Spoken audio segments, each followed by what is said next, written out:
1982 में कुली की शूटिंग करते समय मैं घायल हो गया था एक एक्शन सीक्वेंस में, और उस समय बहुत सारे खून की ज़रूरत पड़ी थी। सन 1982 के बाद सन 2005 में एक आम इन्वेस्टिगेशन के दौर पर ये पता चला कि वो वायरस मेरे शरीर के अंदर है और उसने मेरे लिवर को 75% खा लिया है। मेरा चेहरा और शरीर गुजरात टूरिज्म बेच सकता है, तो ये तो मैं कर ही सकता हूँ। मैं कई जगह पर अपने जो व्यक्तिगत उदाहरण है वो देता रहता हूँ। बहुत सारे ऐसे मेडिकल कैंपेन्स के लिए मैं काम करता हूँ, चाहे वो पोलियो हो, ट्यूबरकुलोसिस हो, हेपेटाइटिस बी हो, और हर बार मैंने प्रयत्न किया है कि अपना कोई एक निजी उदाहरण दे सकूं।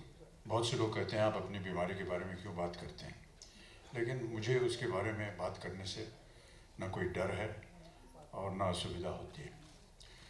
बहुत से लोगों को शायद पता नहीं था, जब मैंने टीबी कैंपेन शुरू किया तो मैंने उनसे कहा कि इसके बारे में जो कैंपेन है वो मैं अपने साथ जो हुआ है, जो बीता है, उसका वर्णन करके इस कैंपेन को करूँगा। 2000 में, सन 2000 में जब मैंने कौन बनेगा करोड़पति शुरू की, उस समय मेरी रीढ़ की हड्डी में बहुत दर्द होता था और वो कुर्सी पर बैठने में तकलीफ होती थी।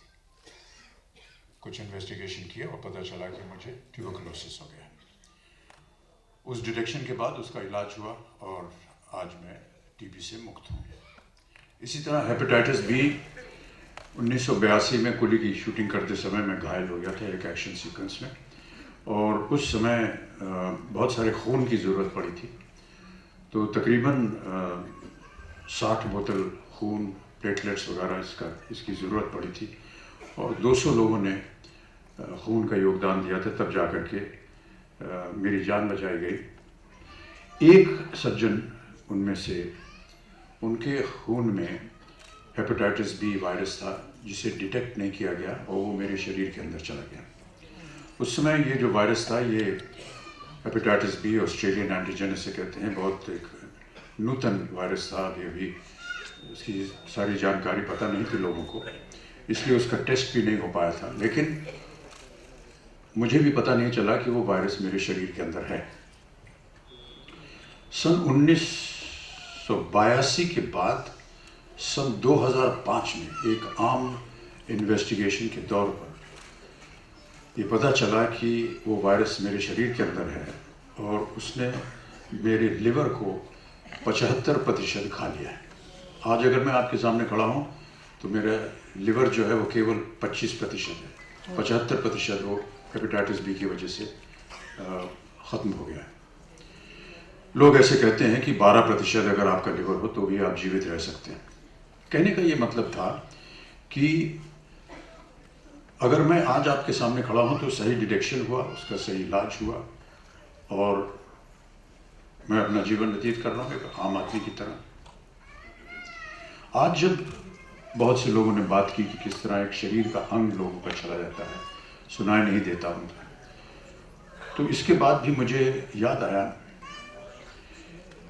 कि एक दिवाली के दिन त्योहार पर एक अनार जो था वो मेरे हाथ में फट गया और मेरा बाएं हाथ जो था वो पूरा एक मांस का एक रूप बन गया।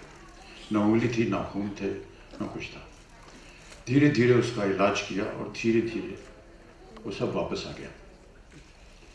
कहने का तात्पर्य यह है, मेरा हाथ चला गया, वापस आ गया, लेकिन जितने महीने ये मेरा बायां हाथ नहीं था मेरे पास, कितना कष्ट होता है जब शरीर का एक अंग उसे आप इस्तेमाल नहीं कर पाते हैं, इसका आपको कोई अनुमान नहीं। आप कपड़े नहीं पहन सकते, मैं अपनी कमीज़ का बटन नहीं बंद कर सकता, पतलून नहीं पहन सकता, मैं बाएं हत्ता हूँ तो मैं बाएं हाथ से कुछ कर नहीं सकता। सारा कुछ बदलना पड़ता है और सहयोग लेना पड़ता है। तो मैं समझ सकता हूँ कि जो तकलीफ़ें इन लोगों को उठानी पड़ती हैं जब इनका एक शरीर का अंग चला जाता है, उनको पता है कि इन्हें वापस नहीं मिलेगा। ईश्वर की कृपा थी कि मुझे मेरा शरीर वापस मिल गया, इन्हें नहीं मिला। इसलिए जो योगदान आप कर रहे हैं किरीट जी और अनंत भाई, इनको किसी तरह से सहायता देने की, ताकि उनका शरीर दोबारा काम करने लग जाए। और जैसे ही आपने अभी उदाहरण देखा किस तरह से उन्होंने पेंटिंग बनाई, और वो जो सज्जन पुरुष थे वो अपना, उनकी टांग नहीं है लेकिन फिर भी पता नहीं चलता जिस तरह से वो काम करते हैं कि उनका शरीर नहीं है। उनको मैं बधाई देता हूँ, और आप दोनों सज्जन पुरुष को और इस संस्था को बधाई देता हूँ कि उन्होंने जयंती देख रहे। आगे भी यदि कोई भी ऐसा कार्य हो जिसमें हमारी उपस्थिति, हमारे चेहरे, हमारे आवाज़, हमारे शरीर से कोई मदद मिल सके तो उसका उपयोग कीजिएगा। कई जगह कहता हूँ मैं कि अगर मेरा चेहरा और शरीर गुजरात टूरिज्म बेच सकता है तो ये तो मैं कर ही सकता हूँ।